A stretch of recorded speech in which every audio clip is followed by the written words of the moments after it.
Kanino ba nagpapakatotoo si Narcissus?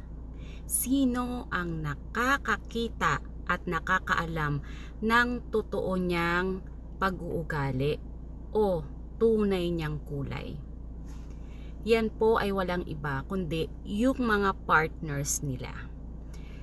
Yung mga girlfriend or boyfriend, yung mga asawa, yung mga kasama nila sa bahay. Yun po ang tunay na nakakakilala at nakakaalam ng totoong pag-uugali ni Narcissus.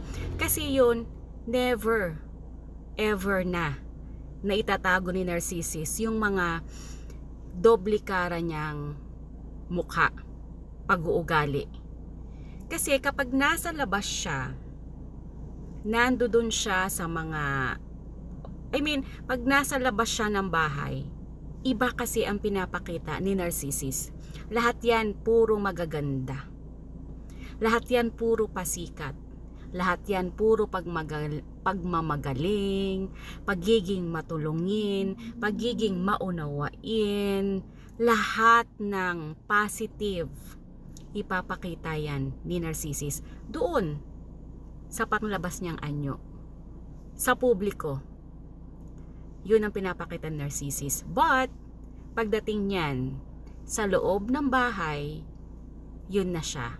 Kung ano ang ugali talaga ni Narcissus, yun na. Kasi nga ando na yung controlling, manipulation, gaslighting, love bomb, lahat na ng mga cycle, routine, paulit-ulit na ginagawa ni Narcissus. Yung mga maraming supply, lahat yun. At lahat ng nakakaalam lang nung sakit na nararamdaman niya at pinagdadaanan niya, yung mga partners lang or mga asawa lang ng isang Narcissus. Doon sa mga hindi nakakaranas, parang andali lang sabihin na, iwanan mo yan, kasi ganito, kasi ganyan.